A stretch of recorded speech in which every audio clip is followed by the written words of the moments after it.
Ésaïe 61, premier et deuxième verset, et 1 Thessaloniciens 5, versets 1 à 11,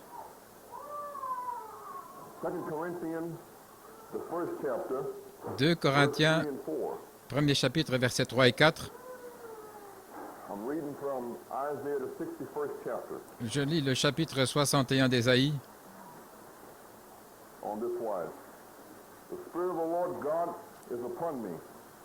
L'Esprit du Seigneur Dieu est sur moi, parce que Dieu m'a oint pour annoncer une bonne nouvelle aux humbles. Il m'a envoyé pour panser ceux qui ont le cœur brisé, pour proclamer aux captifs la liberté et aux prisonniers l'ouverture de la prison,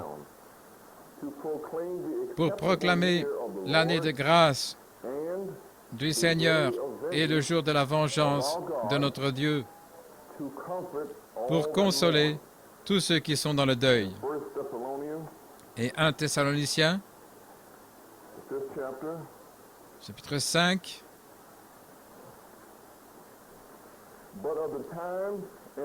Mais quant au temps et aux saisons, frères, vous n'avez pas besoin que je vous écrive, car vous savez parfaitement vous-même que le jour du Seigneur vient comme un voleur dans la nuit. Car lorsqu'ils diront paix et sécurité, comme ils le font maintenant, une ruine soudaine viendra sur eux, comme l'enfantement sur une femme enceinte, et ils n'échapperont pas. Mais vous, frères, vous n'êtes pas dans les ténèbres, pour que ce jour vous surprenne comme un voleur. Vous êtes tous des enfants de lumière, des enfants du jour. Nous ne sommes pas de la nuit, ni des ténèbres. Ne dormons donc pas comme les autres, mais veillons et soyons sombres. Car ceux qui dorment, dorment pendant la nuit, et ceux qui s'enivrent, s'enivrent pendant la nuit. Mais nous qui sommes du jour, soyons sobres, revêtant la cuirasse de la foi et de la charité, et pour casque l'espérance du salut. Car Dieu ne nous a pas destinés à la colère, mais à obtenir le salut par notre Seigneur Jésus-Christ, qui est mort pour nous, afin que, éveillés ou endormis, nous vivions ensemble avec lui. Consolez-vous donc ensemble et édifiez-vous les uns les autres, comme vous le faites aussi.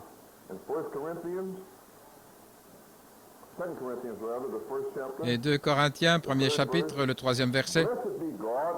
Béni soit Dieu, le Père de notre Seigneur Jésus-Christ, le Père de miséricorde et le Dieu de toute consolation, qui nous console dans toute notre tribulation, afin que nous puissions consoler ceux qui sont dans la détresse par la consolation dont nous sommes nous-mêmes consolés de Dieu.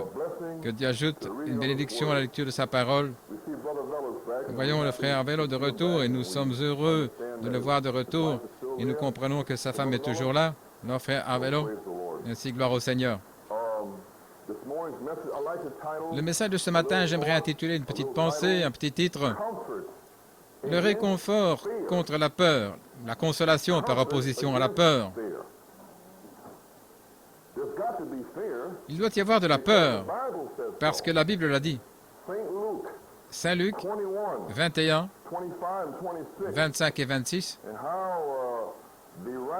Et comment l'écrivain, là, Luc, regardant aujourd'hui et écrivant toutes ces choses, il y aura des signes dans le soleil, dans la lune, dans les étoiles et sur la terre, une détresse de la nation avec de la perplexité. La perplexité. Ils sont perplexes. Ils ne comprennent pas pourquoi. Pourquoi ces enfants font-ils ces choses? Pourquoi ces Noirs se révoltent-ils? Pourquoi le tonnerre? Pourquoi cette guerre du Vietnam? Pourquoi? Détresse des nations avec perplexité. Ainsi parle Dieu. C'est pourquoi nous le voyons. Et nous savons que la parole de Dieu est vivante. Alors nous savons, ils peuvent dire paix, paix, paix. Mais la parole de Dieu dit que la destruction soudaine viendra sur eux. Gloire à notre Dieu. La mer et les vagues rugissent. Le cœur des hommes défaille à cause de la peur. Et pour s'occuper de la chose, ils ont peur. Ils se lèvent aujourd'hui et regardent dehors et ils ont peur de lire le journal. La chose qui va être dans les journaux là, ils ne veulent pas. Ils ne veulent pas le voir, pas d'espoir, rien d'autre que le jugement. Un ciel d'airain tout autour. Le jour de la vengeance de notre Dieu. Gloire à Dieu. Vous dites gloire à Dieu? Oui, je dis gloire à Dieu. Car il a dit aussi, le jour où l'Esprit du Seigneur est sur moi pour proclamer le jour de la vengeance. Et veillez, faites attention ici, consolez ceux qui pleurent. Voilà, c'est juste là. Pour consoler. Quand va-t-il faire ce grand réconfort? Au jour de la vengeance. Amen. Gloire à Dieu. C'est le jour où il descendra lui-même. Le Seigneur notre Dieu descendra sur la terre avec un cri, avec la voix de la résurrection, avec la trompette de Dieu. Et il dit là, au verset 18, « Consolez-vous avec ces paroles. Ainsi je lui suis ordonné ce matin de vous réconforter avec la parole de Dieu. » Quel privilège béni que de réconforter le peuple de Dieu par la parole. Amen. Louez Dieu. Vous êtes bien ce matin? Je sais en qui j'ai cru. Amen. Mais sans le voir, je l'aime. Car quand il apparaîtra, je serai comme lui. Pourquoi? Il l'a dit. Dieu l'a dit. Dieu ne peut pas mentir. Il accomplira chaque parole de la Bible. Chaque mot, chaque trait de caractère sera accompli. Gloire à notre Dieu. Et pourtant, le cœur des hommes défaille de peur. Ils ont peur de regarder ce qui va venir, les choses qui viennent sur la terre. Et c'est l'heure pour les croyants de se tenir debout en cette heure. Ceux qui connaissent leur Dieu feront de grands exploits. Ils se tiendront debout avec foi au dernier jour et proclameront le message de Dieu. C'est ce que nous faisons ici ce matin. La peur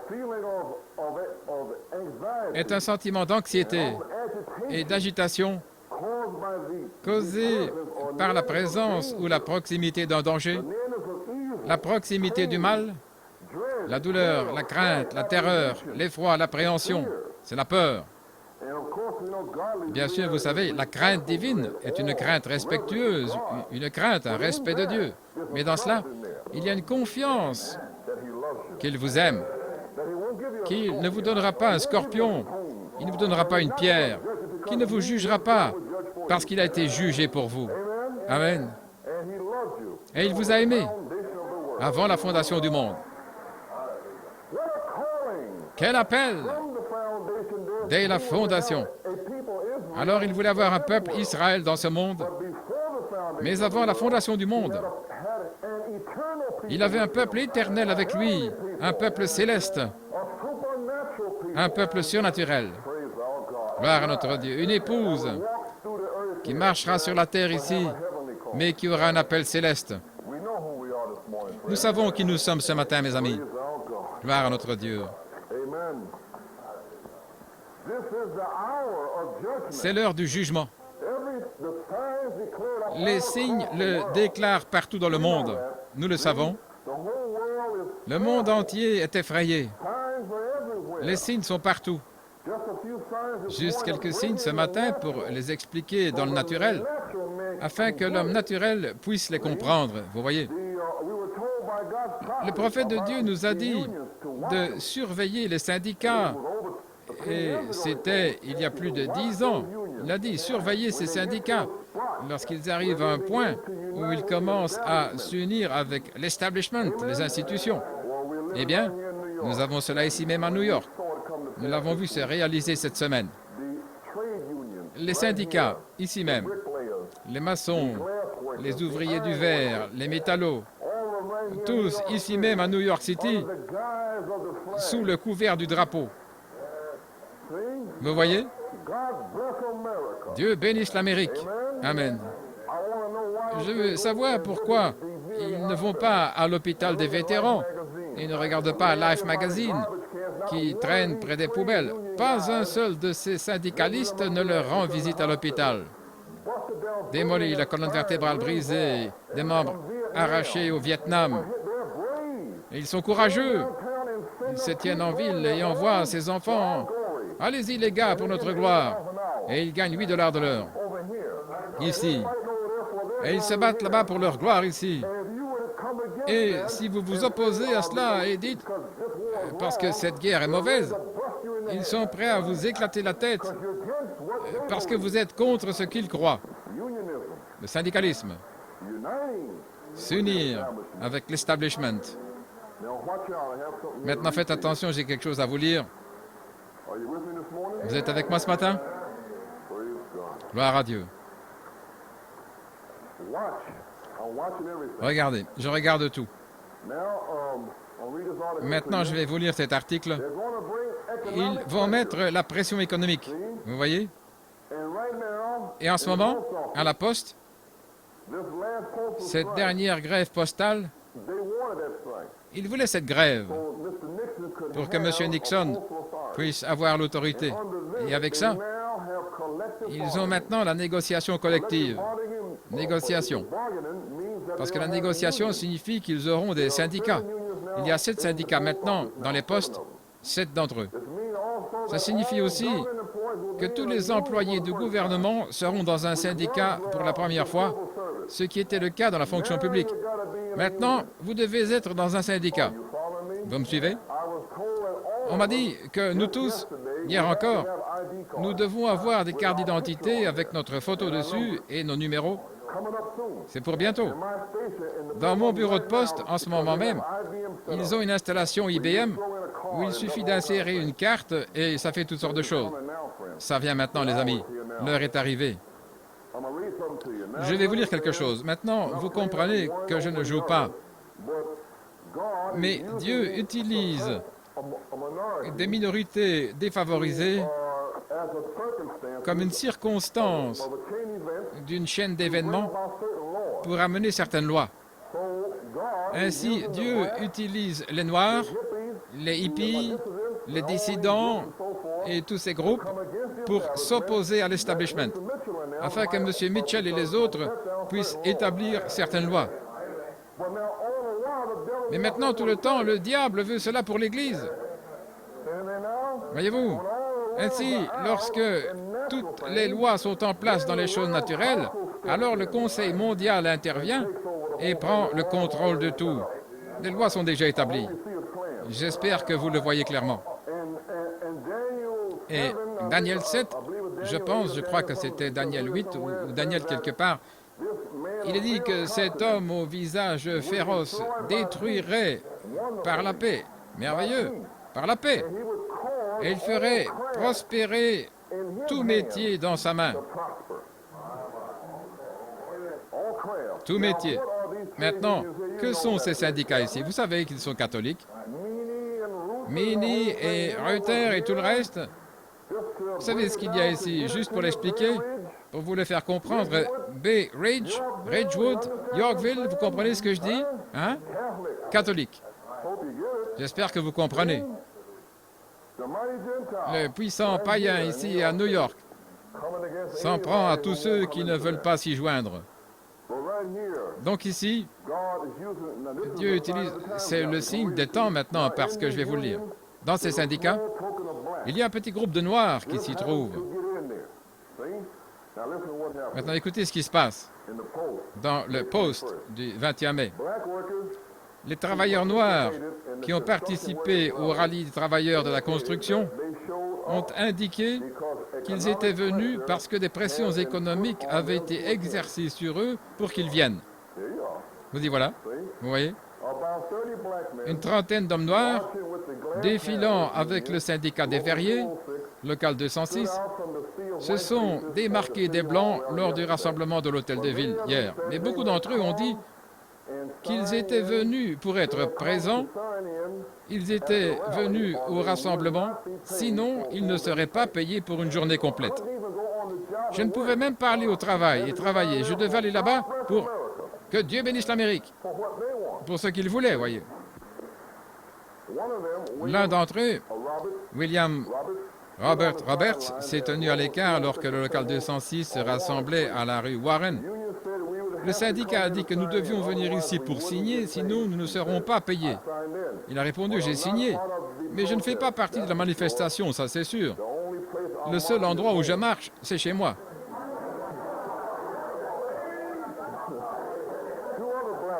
Deux autres Noirs, Horace Williams de Brooklyn et un homme qui ne souhaite pas être identifié, ont également déclaré que même s'ils n'avaient travaillé que 4 heures, ils seraient payés pour une journée entière s'ils signaient au rassemblement.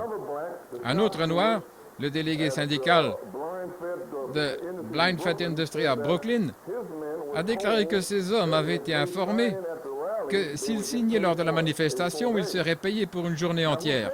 Et qui a dit ça? Pas le syndicat. Parce qu'alors, il force l'entreprise à payer ça. Le syndicat, lui, il ne paye rien. Vous le savez bien. Donc l'entreprise, l'industrie, le commerce donne à ces hommes une journée entière de salaire pour aller à un rassemblement pour l'administration Nixon. Mais supposez que vous ne vouliez pas y aller. Vous feriez mieux d'y aller. Oh, ça ne peut pas arriver ici dans ce pays. C'est pourtant arrivé cette semaine à New York. Oh, ça ne peut pas arriver. Ça s'est passé. C'est déjà arrivé dans cette ville ici même. C'est déjà arrivé.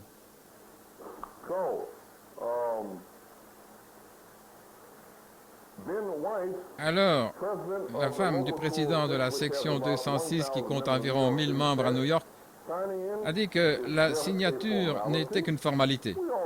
Nous signons toujours à la réunion du syndicat. Les hommes seront payés qu'ils viennent ici ou pas. De nombreux Noirs ont déclaré qu'ils ne soutenaient pas Nixon, même si les pancartes que tenaient leurs collègues proclamaient « Nous soutenons l'administration Nixon ». Je ne soutiens pas Nixon, dit Horace Williams, mais je vais suivre le syndicat après tout, c'est mon gagne-pain. Son compagnon, James Barnett, a déclaré qu'il n'a pas soutenu Nixon non plus. Mais nous soutenons plus ou moins le syndicat. Un autre travailleur noir qui ne souhaite pas être identifié, Nixon peut aller à l'hôpital, il a dit, en ce qui me concerne, je suis ici parce que la majorité gouverne. Mon syndicat m'a amené ici. J'espère que vous lisez ceci maintenant. J'espère que vous écoutez. Alors que les manifestants marchaient de l'hôtel de ville à Battery Park, vise à repérer ces travailleurs qui parlaient à un journaliste et leur a dit « Ne dites rien, taisez-vous, ne dites rien à personne. » Vous voyez, mes amis? Il a dit aux journalistes de ne pas leur poser de questions. Nous sommes tous ensemble dans ce syndicat noir et blanc, il n'y a pas de différence. On ne veut pas créer de problème, a-t-il dit. Vous voyez? Un dirigeant syndical noir, Maurice Godswell, de 665, a déclaré que les ouvriers noirs du bâtiment n'avaient pas d'autre choix que de participer aux manifestations. S'ils ne se présentent pas, leurs délégués syndicaux s'assureront qu'ils ne seront pas embauchés le lendemain. S'ils ne se forment pas, et si le délégué syndical passe par là, et que vous n'y étiez pas, il va vous court-circuiter. Mettez la marque ici dans ma main, mets-la ici dans mon front, mets ta volonté ici, ici, et laisse-moi travailler avec mes mains, ce que tu veux que je fasse, que dois-je faire? Va au rassemblement, va par ici, va par là. C'est la volonté dans la main. Pourquoi? Sinon, vous ne mangerez pas. Vous n'aurez pas d'argent pour quoi que ce soit. Vous m'écoutez ce matin, les amis? Gloire à notre Dieu. Godswell ainsi que d'autres leaders syndicaux noirs ont récemment déclaré que les ouvriers du bâtiment ne seraient pas autorisés à Harlem ou dans toute autre communauté noire s'ils ne cessaient pas de harceler les manifestants pour la paix. Les gens de la communauté ont empêché les travailleurs de la construction de l'hôpital de Harlem parce qu'il n'y avait pas assez de noirs dans l'équipe et ils le referont s'ils le doivent, dit Godswell. Environ 55% des 35 000 membres des syndicats sont noirs et portoricains. Un ouvrier du bâtiment blanc, Hank Seaford, a déclaré qu'il appartenait au syndicat de l'électricité, mais qu'il défilait avec les manutentionnaires du verre. Lorsqu'on lui a demandé pourquoi les Noirs de la section 206 étaient venus, mais pas d'autres syndicats, il a répondu « Ça dépend de la pression qu'on exerce sur eux. » Vous voyez? Maintenant, voici le dernier mot. Les Noirs doivent venir ici s'il y a de la pression. Si vous ne suivez pas les directives du syndicat, venez le lendemain matin. Où êtes-vous? Si j'étais noir, je me joindrais à vous. Vous y voilà, vous voyez? Donc, ce n'est qu'un exemple. Les Noirs sont utilisés à New York pour illustrer ce qui va se passer à l'échelle nationale, à l'échelle mondiale, parce que le pape contrôlera tous les syndicats catholiques. J'espère que vous le voyez, les amis. Le syndicalisme est en train de s'installer maintenant. Il s'accroche à l'establishment sous vos yeux. Si vous dites quoi que ce soit, vous serez battu dans la rue, juste devant vous. Alors maintenant, eh bien, pourquoi est-ce que c'est ici? Eh bien, j'ai aussi lu un article. Je prends le temps de lire ces choses ici parce que Dieu fait témoigner ces gens pour que vous compreniez naturellement ce dont je parle. Quand nous irons dans la parole, vous le comprendrez.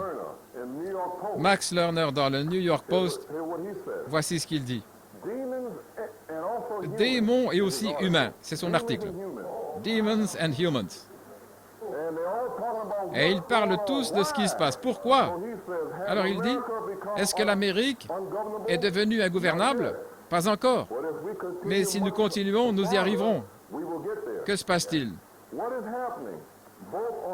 À gauche comme à droite, on assiste à un déferlement de haine et d'agression dans notre inconscient destructeur,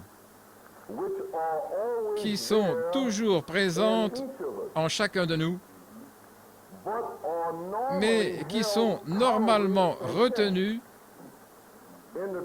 probablement sous contrôle. Dans la tourmente actuelle, parce que des événements ont été lâchés de manière destructrice sur la nation. Que pouvons-nous faire alors? D'abord reconnaître que nous sommes à la fois des démons. Avez-vous entendu ce que cet homme a dit? Il dit aux gens que nous devons reconnaître que nous sommes des démons.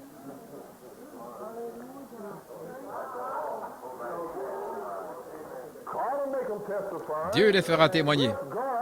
Béni soit Dieu, je suis un chrétien. Vous êtes un démon, car le diable est dans le cœur, le serpent. Maintenant, regardez ce qu'il dit. D'abord, reconnaissez que nous sommes à la fois démons et humains. Et c'est exactement ce que Dieu a dit. Vous êtes humain, mais vous avez un démon en vous. Et Jésus-Christ est celui qui a chassé ce démon. Amen. Un démon d'incrédulité. Amen. Il faut d'abord reconnaître que nous sommes à la fois des démons et des humains. Ensuite, vous pouvez être aidé si vous admettez que nous avons un démon en nous. Vous voyez? Et il y a le démon très profond en nous, dit-il, très profond en nous. Mais que nous sommes aussi des créatures humaines. Il dit, nous ne sommes ni des anges ni des démons, mais des êtres humains qui dépendent les uns des autres pour survivre. C'est le message, juste là. Maintenant, vous comprenez ce qu'il dit? Il dit que nous ne sommes ni des anges, ni des démons. Nous sommes des êtres humains avec des démons en nous. N'est-ce pas ce que Jésus a dit? Et maintenant, nous avons Max Lerner, un de plus, pour vous montrer l'état où Dieu les fait témoigner. En d'autres termes, ce but est profondément ancré dans le cœur du peuple de Caïn. Ce sont les gens de Caïn ici. C'est vrai, il n'y a que 3 classes. Le peuple de Dieu, les soi-disant croyants au milieu, et l'incroyant. Amen. Et voici Max Lerner, un grand écrivain, qui témoigne que nous avons des démons en nous. Oh là là. Le serpent dans le cœur du peuple de Caïn. Plus d'amour, dit Paul. Plus de respect, d'affection naturelle. Hautains, rompant leurs engagements, farouches, sans retenue, méprisant ceux qui sont bons. Méprisez ceux qui veulent avoir la paix et faire ce qui est juste. Regardez-les. Ce ne sont que des brutes et des méprisants. Et maintenant, pour faire le lien avec cette chose de plus dans le naturel, les Noirs défilent à Atlanta, en Géorgie. Je veux dire jusqu'en Géorgie. Et cette marche, disent-ils, est destinée à éliminer la peur et la dépression, et c'est pour la paix. La marche pour la paix. Et José Williams prophétise,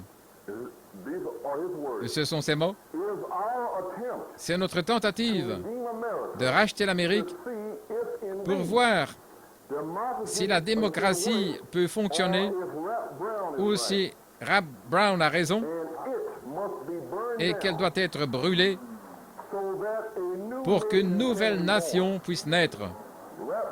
Rap Brown a dit, brûlez-la, car ça ne marchera pas.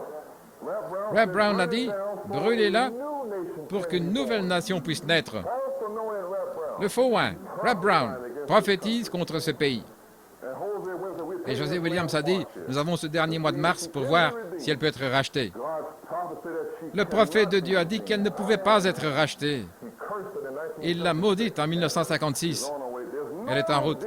Il n'y a pas de rédemption possible. Quelle consolation nous avons. Quel message.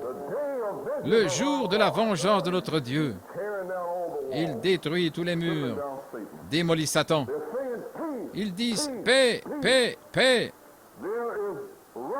Il y a la Russie, Magog là-bas, avec leur royaume du sud, l'Égypte. Ézéchiel dit qu'ils sont censés être là. Ézéchiel 38 et 39 et 40 dit que la Russie, Magog et Gog seraient là, entourant Israël. Et ils sont là, avec des navires et des sous-marins et tout le reste. Est-ce que la Bible ment? Ézéchiel écrit avant la naissance de Christ, « Ainsi parle Dieu, Gog et Magog, la Russie, sera autour d'Israël. Ils ne vont pas partir. Il va les rassembler tous là-bas pour la grande trompette de Dieu, quand il viendra et sauvera Israël. 144 000 élus. Gloire à notre Dieu. Frères, nous vivons à une heure où la parole est là, la parole de Dieu. Nous ne sommes pas dans les ténèbres. Nous ne dormons pas. Nous ne sommes pas ivres. Nous sommes du jour. Nous sommes des enfants de la lumière. La lumière de l'heure est venue. Louez Dieu. Nous marchons dans la lumière. Où Jésus-Christ marche dans la lumière. Amen. Gloire à Dieu. Le Christ Dieu a envoyé notre Élie. Qui est-il? Jésus-Christ. Le Fils de l'homme sera révélé en ce jour par un humble prophète. Donc, cet Élie est Dieu lui-même, Jésus-Christ. Voilà votre Élie. Frère Branham l'a dit à Shreveport. Il a dit, l'Élie pour notre jour est Jésus-Christ, un prophète de Dieu. Amen. Louez Dieu. Donc, nous voyons qu'il a envoyé Élie pour descendre avec un cri, un message. Et toujours, quand l'arche, le message, le cri entre en scène, la terre résonne. Quand Israël, la troisième fois, parce qu'ils avaient l'arche, quand ils l'ont ramené l'arche, la terre a retenti avec le cri, car l'arche entrait dans le camp. Amen. Même Baal ne pouvait pas maudire Israël. Il n'y a pas d'iniquité en Jacob. Il n'y a pas de perversité en Israël. Amen. Pourquoi? Le cri du roi est dans le camp. La terre entière tremble. Dieu ne voit aucune iniquité en vous. Pourquoi continuez-vous à la rechercher? Il ne voit aucune perversité en vous. Israël, la parole. Jacob, la Pentecôte. Israël, la parole, un prince. Soit vous êtes un prince, soit vous n'êtes pas un prince. Soit vous êtes l'épouse, soit vous n'êtes pas l'épouse. Dieu n'y voit rien. Il n'entend même pas votre voix, c'est le sang. Pensez-y. Avant la fondation du monde, Dieu aurait un peuple, dans cette heure maintenant, qui serait pur par la parole, sans iniquité, sans perversité, sans rien. Une épouse pure, propre, sanctifiée, sainte au Seigneur, sainte au Seigneur, sainte au Seigneur. Toutes ces hordes de démons disant, tu n'es pas comme ça, va-t'en Satan. Je sais qui je suis. Gloire à Dieu. Pourquoi Satan? Parce que le message me réconforte. Amen. Gloire à Dieu. La trompette de l'Évangile est entrée en scène en 1963. C'était surprenant. C'était un réveil. Eh bien, elle a été envoyée pour réveiller une épouse. C'est pourquoi c'était un réveil. C'était pour réveiller l'épouse de son sommeil. Elle dormait tout au long de l'église pentecôtiste. Gloire à Dieu. Et le prophète a sonné la trompette de l'Évangile. Appelez-la hors de ces murs-là, ils vont s'écrouler. Venez à l'extérieur, où le Fils de l'homme se tient ici. Je vais oindre vos yeux pour qu'ils voient, et vous verrez, et vous serez libres. Et si je vous ai libéré le premier jour, vous êtes vraiment libre. Vous ne devrez plus jamais servir le péché. Le Seigneur, votre Dieu, vous a libéré. Gloire à notre Dieu. Les autres dormiront dans les ténèbres et seront ivres dans la nuit. Mais nous, nous sommes du jour de Jésus-Christ. Le jour où ce Fils de l'homme se révélera à moi, je l'ai vu. Gloire à Dieu. Louez Dieu. Avec quoi? La trompette de l'Évangile fait retentir la parole de la prophétie. Un message prophétique. Maintenant, faites attention. Pour nous faire prendre conscience et nous préparer à ce qui va arriver sur la terre.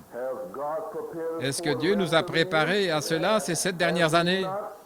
Ne nous a-t-il pas fait prendre conscience de ces choses? Ne nous a-t-il pas préparés à échapper au jugement en entrant dans l'arche, la parole, le message de l'heure? Gloire à notre Dieu. Il prépare l'épouse à un message. Réconfort. Le mot réconfort ou consolation signifie rendre fort. Apaiser dans la détresse. Vous savez, les nations ou le chagrin. Apaiser la misère ou le chagrin. Apporter la consolation. Espérer, aider, réconforter. Vous voyez, l'encouragement. Louez notre Dieu. Quel message! Un message de grâce, d'amour et de miséricorde. Réconforter signifie apporter un soulagement à la détresse ou au chagrin. Or, celui qui réconforte est le consolateur. Gloire à Dieu. C'est lui. Et j'étais étonné de voir dans Saint Jean 14, 16, où il dit « Je vous enverrai un autre consolateur ». Maintenant, ce mot « un autre » est un mot grec, « allos », autrement, un du même. Et s'il a dit un autre, ça pourrait signifier un différent. Mais ça ne signifie pas un consolateur différent. Ça signifie un du même esprit, même amour, même signe, même merveille. Un autre consolateur, signifiant le même, pas un différent. Et puis le mot en grec, parakletos. Un parakletos, et puis en pensant ici, même la propre sœur de sœur Coleman, une cousine, sœur Paraclète, catholique, pour donner du réconfort. Vous voyez cela? Paraclète, pour donner du réconfort. L'Église catholique essaie de se faire passer pour ça. Le Saint-Esprit donne du réconfort, pas le système catholique.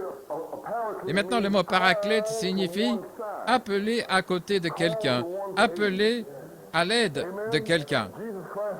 Jésus-Christ, sachant que lorsqu'il mourrait, ses disciples seraient dans le deuil, dans la tristesse, mais il enverrait un consolateur à leur aide, à leur côté, dans la chambre haute, pour les remplir du Saint-Esprit. Amen. Et leur donner cet encouragement, leur donner cette foi, cette confiance pour sortir contre toute crainte et toute détresse avec le Consolateur. Il y a un ancien chant pentecôtiste. Vous pouvez parler de ceci au monde entier, vous pouvez en parler aux nations, mais dites-leur que le Consolateur est venu. Il a apporté la joie à mon âme. Amen, gloire à Dieu. Vous pouvez en parler au monde, en parler aux nations. Dites-leur ce matin que le Consolateur est venu. Apportez la joie à mon âme. C'est le message de l'heure, mon frère. Le Consolateur est venu. Gloire à Dieu. Le Saint-Esprit est venu pour apporter le réconfort, pour ramener toutes choses à votre mémoire. Votre souvenir, oui. Toutes les choses d'avant la fondation du monde. Quand vous étiez avec Dieu, quand les fils de Dieu criaient de joie et que les étoiles du matin chantaient ensemble, ramenez tout ça à votre souvenir. Quand vous devenez la parole, cela revient à vous. Loué soit notre Dieu. Amen. Pour vous enseigner toutes choses, pour témoigner de Jésus-Christ, la parole. C'est à cela qu'il sert. Et il est ici ce matin, en train de faire ces choses juste ici. Gloire à notre Dieu. Le Consolateur témoigne de Christ, pas d'un homme, mais de Jésus-Christ. Il apporte le réconfort et il demeure avec vous combien de temps? Pour toujours. Gloire à Dieu. Amen. Quel merveilleux réconfort. Et puis pensez, le Consolateur est descendu dans la chambre haute et certains ont blasphémé contre le Saint-Esprit. Jésus a dit, vous pouvez parler contre moi aujourd'hui, mais quand le Saint-Esprit sera venu, ne dites pas un seul mot contre lui. Et qui est le Saint-Esprit? Le Fils de l'homme que nous avons vu dans le film, c'est lui. Celui qui peut discerner les pensées du cœur, c'est le Saint-Esprit. C'est Jésus.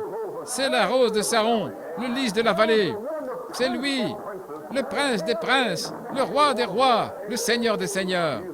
Il est l'unique, il est mon consolateur, il est mon tout en tout, il est mon absolu, il est mon tout. Loué Dieu.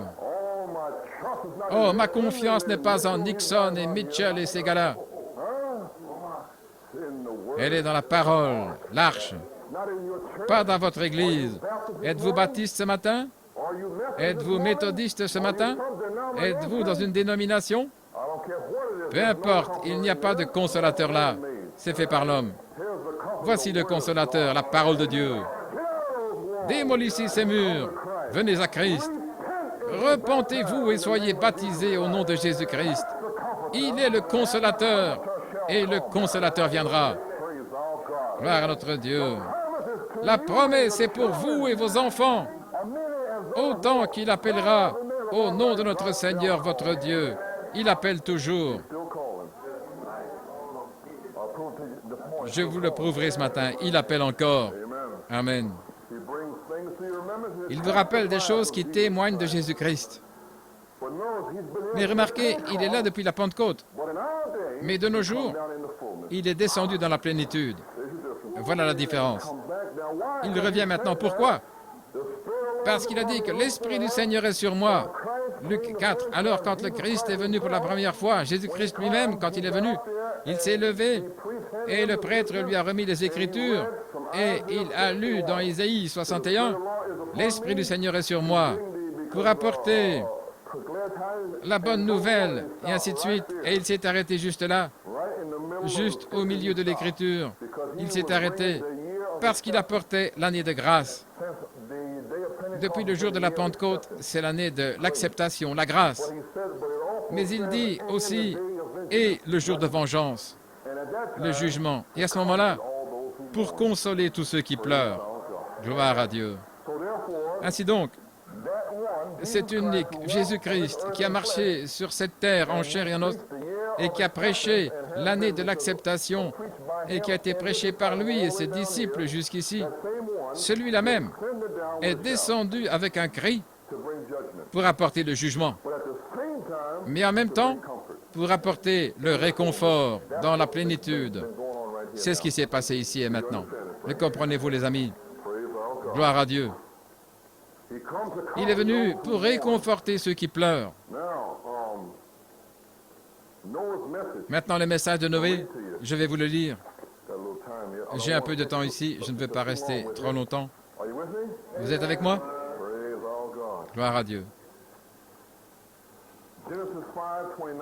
Genèse 5, 29, si vous l'écrivez. Ou 5, 28. Et Lamech vécut 182 ans et engendra un fils. Il appela Noé, en disant, celui-ci nous consolera. Amen. Au sujet de notre travail et du labeur de nos mains, à cause du sol que l'Éternel a maudit. Maintenant, en type, voici Lamech qui prophétise sur Noé son fils, qui aurait un message de réconfort ou de consolation. Il le dit ici même. Il nous réconforterait concernant le travail de nos mains et notre labeur. Dieu a maudit ce sol ici. Et voici Christ en type, l'Esprit de Christ en Noé, apportant un message de réconfort. Le même Christ ici, à notre époque, apportant un message de réconfort. Cette fois, c'était juste avant que le déluge n'arrive. Et de nos jours, c'est juste avant que le feu ne tombe. Mais c'est le même message. Vous tous qui êtes chargés et accablés par le labeur, et les œuvres d'une dénomination ici, ou qui travaillent ici dans le monde, pour un grand compte en banque ou quoi que ce soit, pour essayer de construire quelque chose ici, Dieu l'a maudit. Amen. Il a tout maudit ici. Tout ce qui se trouve ici, l'argent est cancérisé et témoigne contre eux. Jacques l'a dit. Tout ce à quoi ils peuvent penser. Construisez votre espérance sur les choses éternelles. Tenez la main immuable de Dieu. Dieu, en cette heure, apportera un message de réconfort et un message de jugement pour démolir tout ce qui est ici, le maudire. Chaque église, chaque institution, chaque hôpital, tout est maudit ici. Mais vous tous qui êtes chargés, accablés, venez à moi et je vous donnerai du repos. Je vous donnerai du réconfort. J'ai un message de réconfort ici. Gloire à Dieu. Maintenant, le consolateur est ici pour apporter du réconfort à tous ceux qui travaillent. Arrêtez de travailler, reposez-vous. Amen. Tous ceux qui pleurent, se lamenter, être anxieux, penser, se souvenir, ressentir ou exprimer du chagrin, se lamenter, le deuil, pleurer quelqu'un qui est mort. Nous comprenons cela, mais je vous le fais juste remarquer. Gloire à Dieu. Vous me suivez toujours? Le deuil en général. Vous voyez? Saint Matthieu, si vous voulez écrire l'Écriture, ce serait bien que vous le fassiez, que vous l'étudiez quand vous serez rentré chez vous. Je vous le donne juste comme cela m'est venu. Saint Matthieu 5, 4. Heureux ceux qui pleurent, car ils seront consolés. C'est en général. Saint Matthieu 9, 15. Saint Matthieu 9, 15. 14. Alors les disciples de Jean s'approchèrent de lui, disant, « Pourquoi avons-nous jeûné, nous les pharisiens, et tes disciples n'ont-ils pas jeûné? » Et Jésus leur répondit, « Les amis de l'époux peuvent-ils se lamenter tant que l'époux est avec eux? Mais les jours viendront où l'époux leur sera enlevé, et alors ils jeûneront. » À cette heure ici, l'époux est là. Il est venu à l'ouest. Amen. Et vous a rencontré. Et il a dit, je vais vous épouser. Et puis il est parti. Et maintenant vous vous lamentez. Vous voulez le revoir. Celui qui était dans le prophète. Celui qui avait les signes qui suivaient. Ce même Jésus avec cet amour, cette miséricorde et cette compassion. Vous voulez le revoir. Vous l'avez revu dans le film. Mais vous allez le voir face à face. Loué soit notre Dieu. Amen. C'est lui.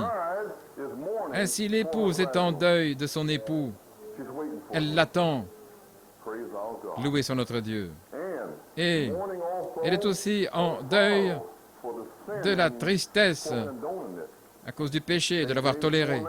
Saint Jacques 4, 9 et 1 Corinthiens 5, 2. Vous savez ce que je veux dire? C'est Jacques qui parle. Personne n'a pas de tristesse, ou vous savez, sur les choses qui se passent dans l'Église, et ainsi de suite. Dans 1 Corinthiens, le 5e chapitre, Paul dit ici, on rapporte communément qu'il y a de la fornication parmi vous, et une fornication telle qu'il n'y en a pas de nommée parmi les païens. C'est que quelqu'un a la femme de son père, et vous vous enflez d'orgueil, et vous n'avez pas plutôt pris le deuil, afin que celui qui a commis cette action soit ôté du milieu de vous. Voyez, le deuil contre ceux qui laisseraient simplement le péché continuer. C'est bon, nous sommes dans le message, tout enflé. Je suis de Paul, je suis d'Apollos, je suis de Céphas, et je suis de la tente, et je suis des chevaux blancs, et je suis de ceci. Et pendant ce temps-là, il y a le péché et tout ce qui se passe, et personne ne dit rien contre cela. Et une voix s'élève. Pour qui vous prenez-vous? Une voix qui se lamenterait et serait dans le chagrin et la tristesse à cause de ces choses. Eh bien, qui êtes-vous? Vous n'avez pas besoin de dire tout ça. Oh, c'est bien, tout va bien pour moi, je suis légaliste, je vais bien. Je ne veux pas faire face à Dieu comme ça, vous voyez. Maintenant, le deuil. Donc, je parle du deuil de Corinthiens, si vous voulez écrire dans chapitre 12, verset 21, je mets juste ces écritures ici, gloire à Dieu. Il dit aussi ici, 12, 21, et de peur que lorsque je reviendrai, mon Dieu ne m'humilie au milieu de vous, que je ne pleure beaucoup à cause de ceux qui ont péché, qui ne se sont pas repentis de l'impureté, de la fornication et de la lascivité qu'ils ont commise. Il n'y a pas de repentance, ils font ce qu'ils veulent. Et ils se sentent bien à ce sujet. Paul a dit, il n'y a personne qui se lamente à ce sujet. En d'autres termes, le chagrin, personne dans le chagrin. Pour ceux dans l'Église locale qui ne montrent aucune repentance, continuant à faire la même chose encore et encore, où le Saint-Esprit descendra ici comme ce matin peut-être, et apportera un esprit de conviction à une petite âme qui veut être délivrée. Cette âme viendra, il y aura des gens enflés d'orgueil. Je vais bien, je suis ici depuis le début, je sais tout, je vais bien. Oh, ne vous inquiétez pas de ce que frère Coleman ou frère Hunt ont dit, ce ne sont que des hommes. Voyez. Et la petite âme, un frère ou une sœur convaincue, je ferais mieux d'aller arranger les choses. Et l'esprit enflé dit, non, on n'est pas à faire tout ça, pourquoi le faire? Vous êtes dans le message, de quoi parlez-vous? Ce n'est que Hunt et Coleman, là. Bien sûr, mais ne le faites pas à cause de nous. Faites-le à cause de la miséricorde, la parole qui essaye de vous atteindre. Vous comprenez, mes amis?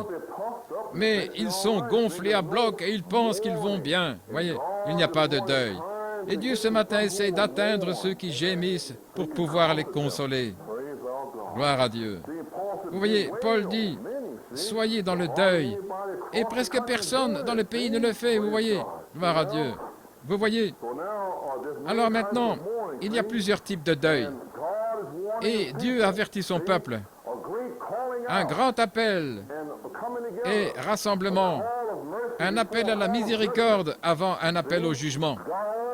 Dieu envoie toujours la miséricorde avant chaque carrefour du temps. Vous voyez? Le message de Noé était juste avant le déluge, une jonction de temps. Remarquez, juste avant que la grande heure cruciale n'arrive, vous voyez que s'est-il passé? Trois choses. La grâce, la miséricorde, la délivrance. Grâce, miséricorde, délivrance. Le message de Dieu a toujours été une délivrance juste avant que l'heure n'arrive, le jugement. Maintenant, juste avant que Dieu ne consume Sodome, Dieu a visité Abraham, juste avant, notre type pour ce jour. Vous voyez? Et Abraham, par la grâce de Dieu et par sa miséricorde, a été délivré. Grâce, miséricorde et délivrance. Mais maintenant, remarquez, oh, comprenez ce matin, Abraham a été délivré par la petite voix douce. Il n'a rien senti pendant 25 ans. Vous me comprenez maintenant? C'était sec. C'est toujours la parole, les cassettes. Vous me comprenez maintenant? La toute petite voix douce. Oh, louez son merveilleux nom. Il ne cherchait pas une démonstration de la chair. Il ne cherchait pas à ce que l'homme soit continuellement ici sur la plateforme à marcher de long en large et à vous parler. Vous voyez? Autrement dit, je n'ai pas besoin de vous dire de vous aimer les uns les autres, car vous le savez tous. Mais seulement que plus d'amour puisse abonder, c'est tout, pour susciter plus d'amour. C'est pourquoi je vous exhorte à vous aimer les uns les autres. Ainsi donc, maintenant regardez, je dis ceci en passant. Voici la petite voix douce l'a délivré, Abraham. Mais Lot ne voulait pas écouter. La foi d'Abraham n'a pas pu sauver Lot. Vous devez marcher par vous-même. Vous devez être pleinement persuadé vous-même. Vous devez être pleinement, non pas presque persuadé, mais pleinement persuadé. Le roi Agrippa était presque persuadé par Paul. Mais vous devez être pleinement persuadé. Amen. Vous voyez? Maintenant, regardez. Si nous n'entendons pas sa petite voix, maintenant, son avertissement, maintenant même, dans la grâce, alors Dieu, regardez, Dieu est obligé d'utiliser le monde. Oh oui, le mort et la bride des circonstances pour nous exercer. Vous avez compris? Le mort dans la bouche du cheval et aussi la bride et les rênes. Donc, s'il ne peut pas utiliser une petite voix pour nous attacher à la parole, amen, vous voyez, par la petite voix, comme le vieil âne là-bas, il a vu la petite voix, parce que Balaam ne l'a pas vue. Amen. Alors que fait-il? Un message de 7 ans, avertissement, l'œuvre de la petite voix douce. Arrêtez, arrêtez votre folie, entrez dans l'arche, sortez, un avertissement. La toute petite voix, mais non, enflés d'orgueil, ils s'en vont en disant « C'est seulement frère Coleman, c'est seulement frère Hunt, juste un homme. » Ce n'est pas un homme, c'est Jésus-Christ, dans son épouse. Ici, on juge, car ceux qui vivent cet évangile, ceux qui prêchent cet évangile feront face aux mêmes personnes au jour du jugement, et ils seront appelés. Mon serviteur ne vous a-t-il pas prêché jour après jour? Celui-ci n'a-t-il pas vécu la vie devant vous jour après jour? Alors pourquoi n'y avez-vous pas adhéré? Seigneur, je pensais que c'était des hommes et des femmes. C'était moi en eux. Mon prophète ne vous a-t-il pas dit que la parole deviendrait chère? Elle sera prononcée. Ne savez-vous pas qu'au moment même où nous sommes ici, le même Jésus-Christ, Michael, viendra dans la chair ici?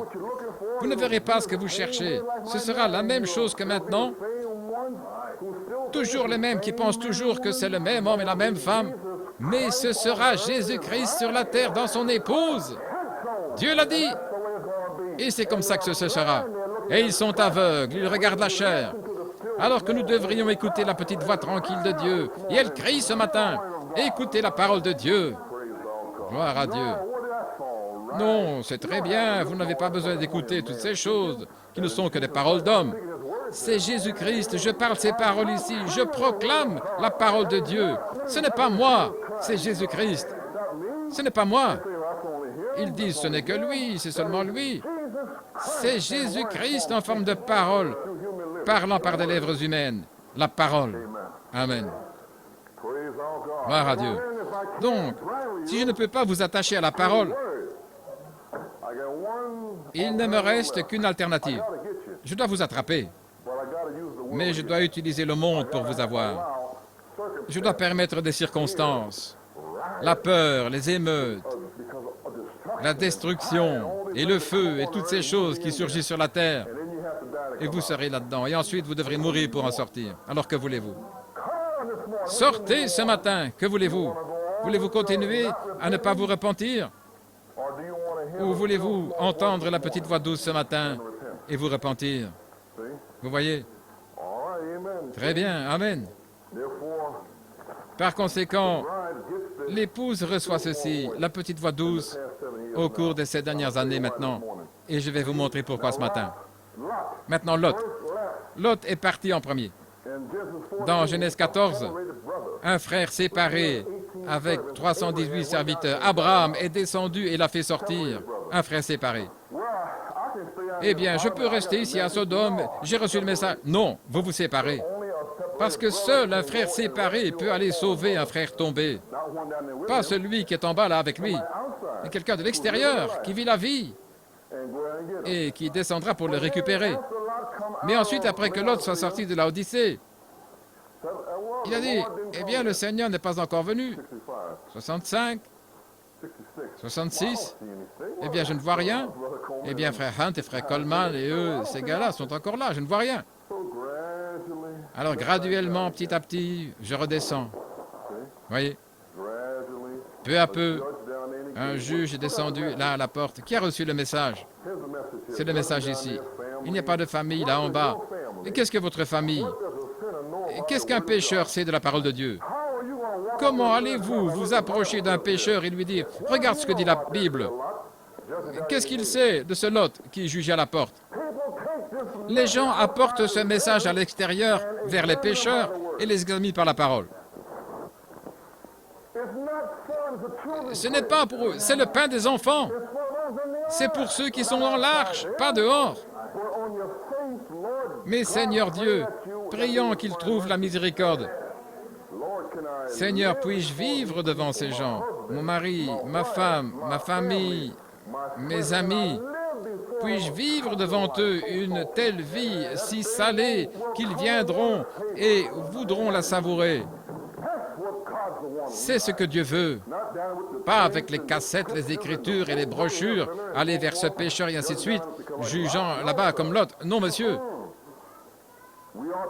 Nous devons être des purs sangs, les amis.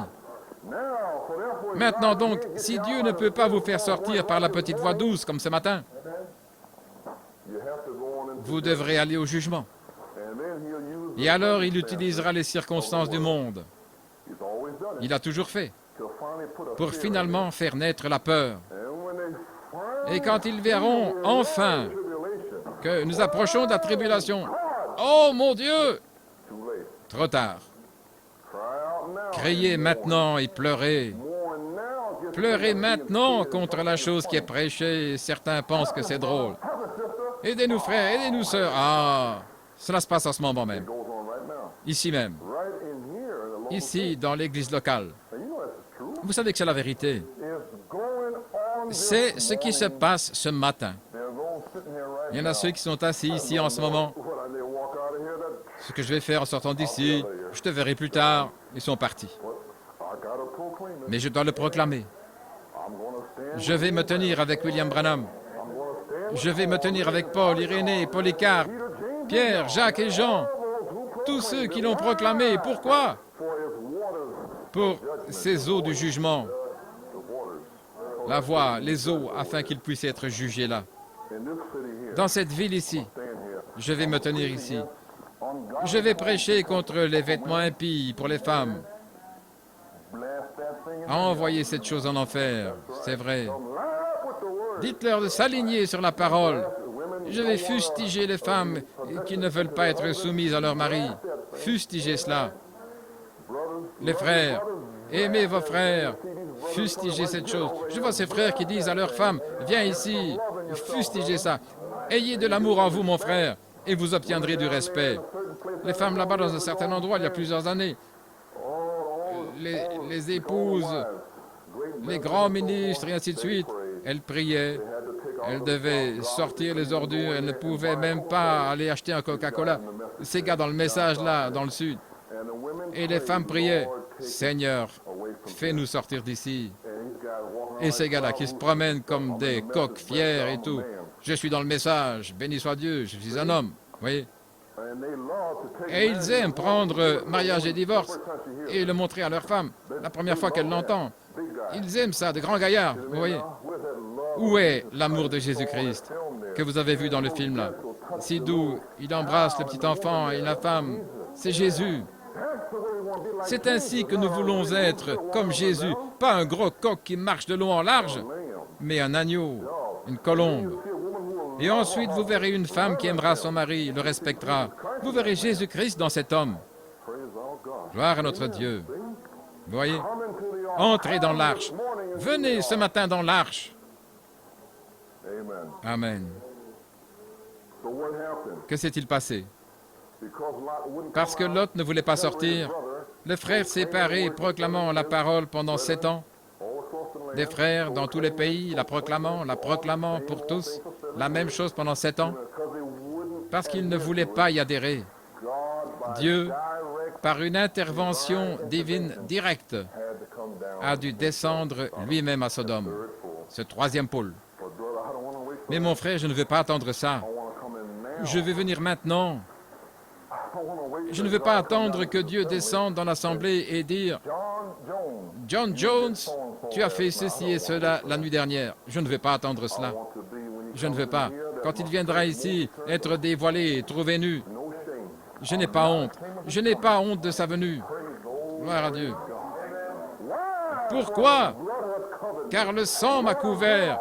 Seigneur, je fais tout maintenant. Je respecte tes ministres, Seigneur. Je respecte tes filles et tes fils. Je respecte tout le monde.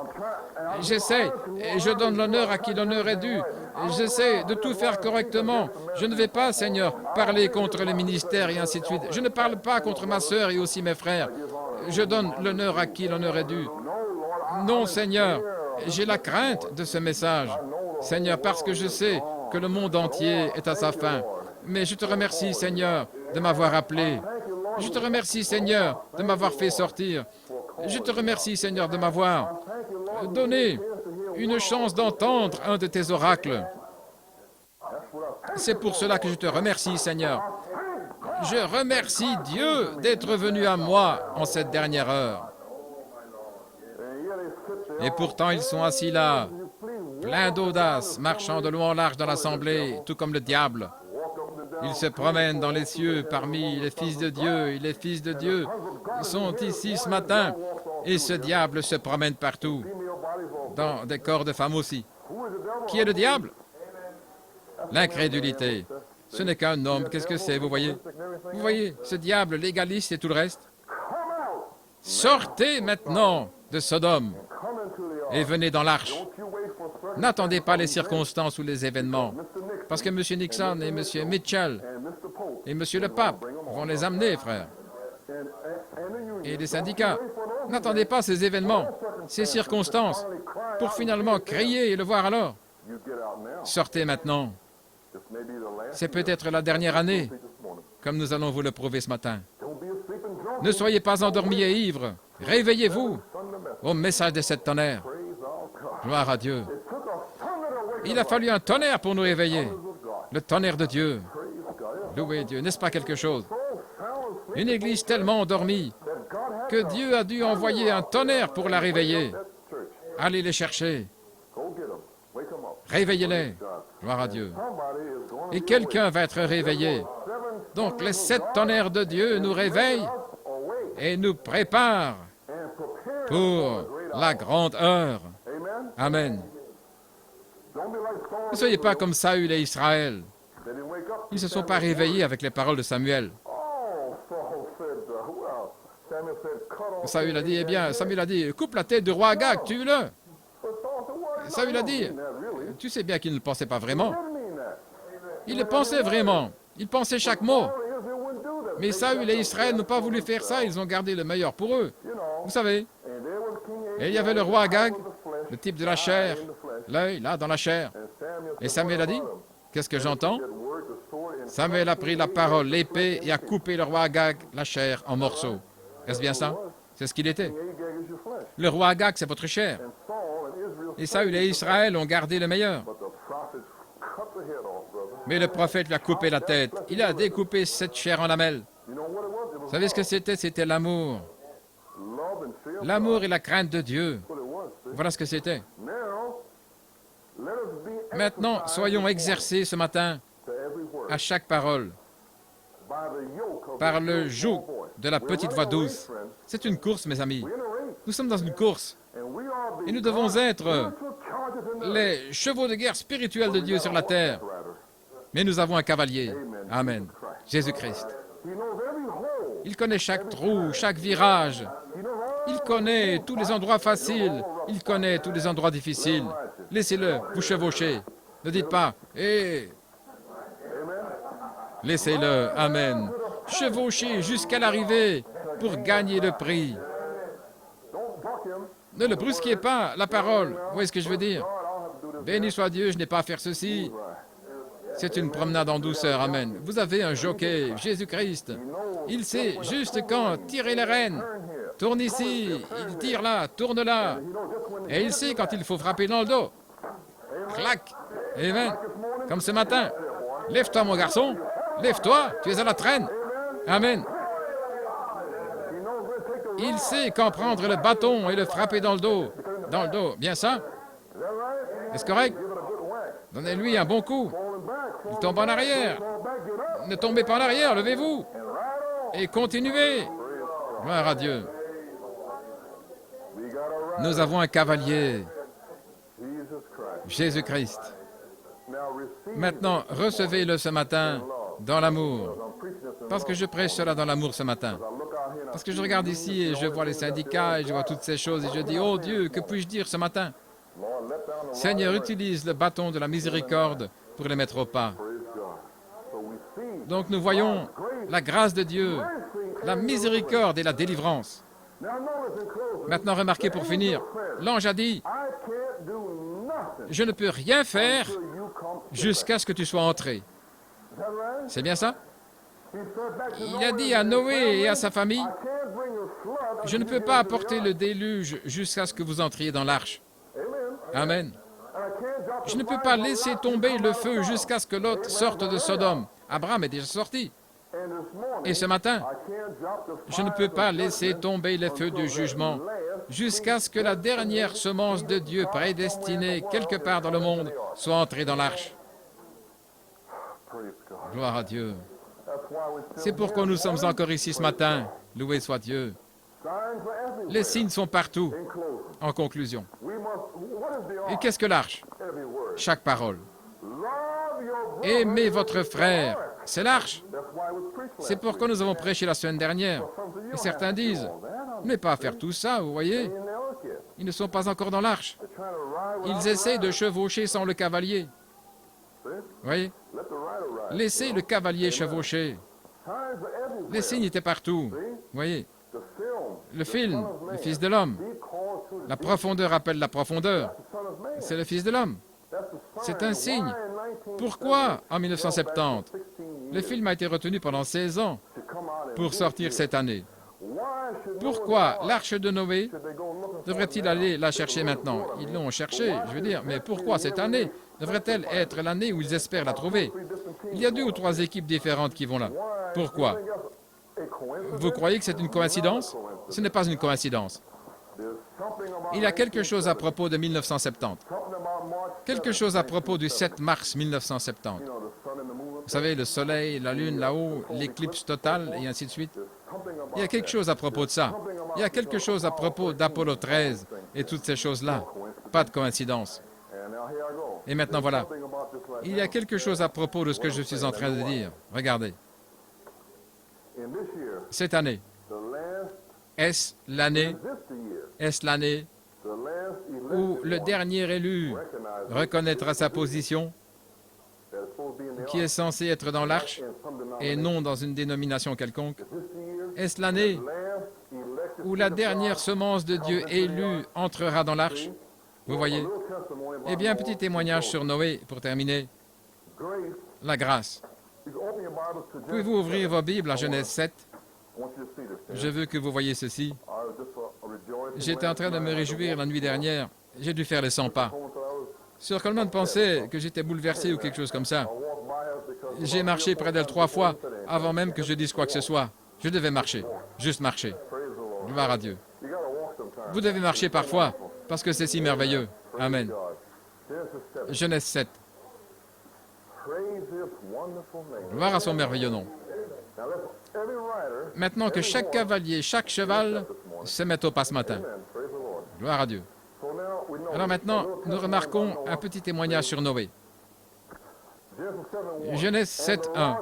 Et le Seigneur dit à Noé, « Entre dans l'arche, toi et toute ta maison, car je t'ai vu agir avec justice devant moi en cette génération. » Maintenant, j'ai lu le 7e chapitre. J'ai lu plusieurs fois auparavant, mais je reviens à ce week-end, à la semaine dernière. Le Seigneur l'a mis sur mon cœur. Et la grande chose que j'essayais de comprendre, c'était quand sont-ils entrés dans l'arche? Sont-ils entrés dans l'arche aujourd'hui? ou comme il a dit ici au 4e verset, « Encore 7 jours et je ferai pleuvoir sur la terre 40 jours et 40 nuits, et je détruirai de la surface de la terre tout être vivant que j'ai fait. » Et Noé fit tout ce que l'Éternel lui avait commandé. Et Noé était âgé de 600 ans quand le déluge fut sur la terre. Et Noé entra, et ses fils et sa femme, et les femmes de ses fils avec lui dans l'arche, à cause des eaux du déluge.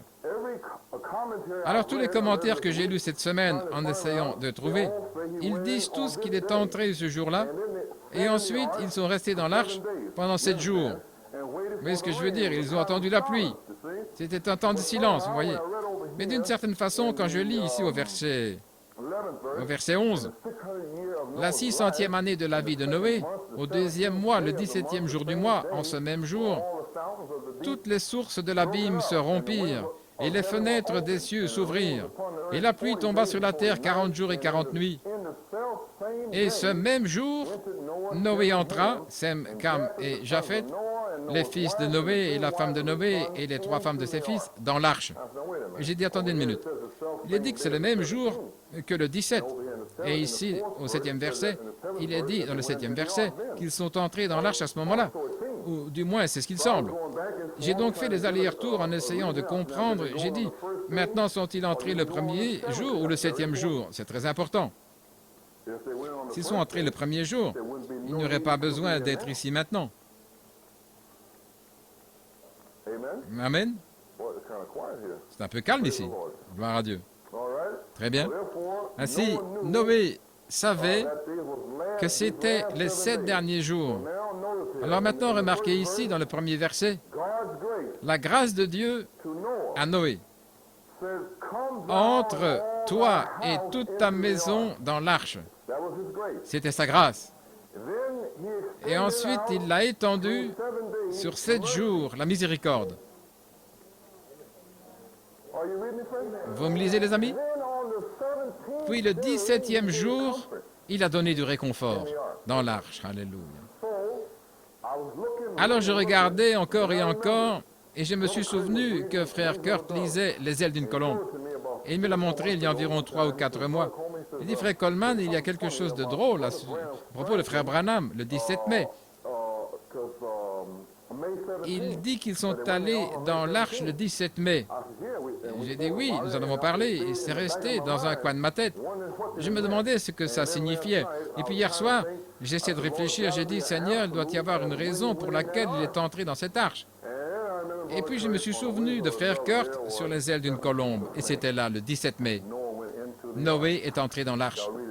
Je vais vous le lire, c'est juste là, dans les ailes d'une colombe. C'est très important, les amis. Page 12, dernier paragraphe.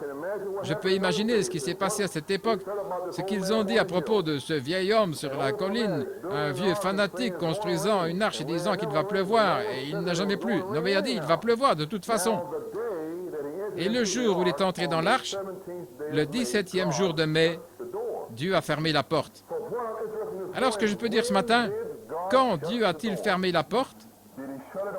Il a fermé le premier jour ou l'a-t-il fermé le 17e jour? C'était la question. Et puis, frère Franck, ce matin, je lui ai demandé de tirer de la bande ce que frère Branham a dit. C'était frère Borders, vous savez, la version abrégée. Et voici ce qu'il a dit. Maintenant, je sais que le jour où il est entré, en parlant de Noé, je ne sais pas quel jour c'est, je crois que c'est le 17e jour de mai, Noé est entré dans l'arche et Dieu a fermé la porte. Et c'est ce que j'avais besoin d'avoir, l'absolu du prophète de Dieu, 10 ans quand cette porte a été fermée.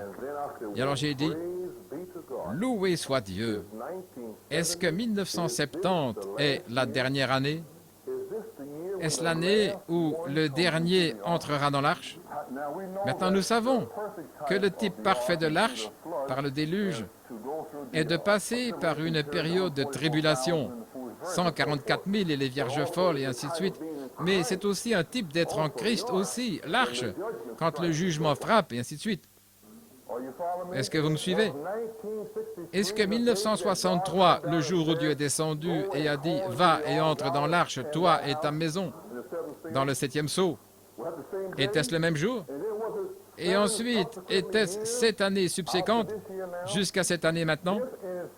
Ceci en soi serait la 7e année à partir de 7 jours, soit 8 jours ou 8 ans au total. Vous me suivez, les amis?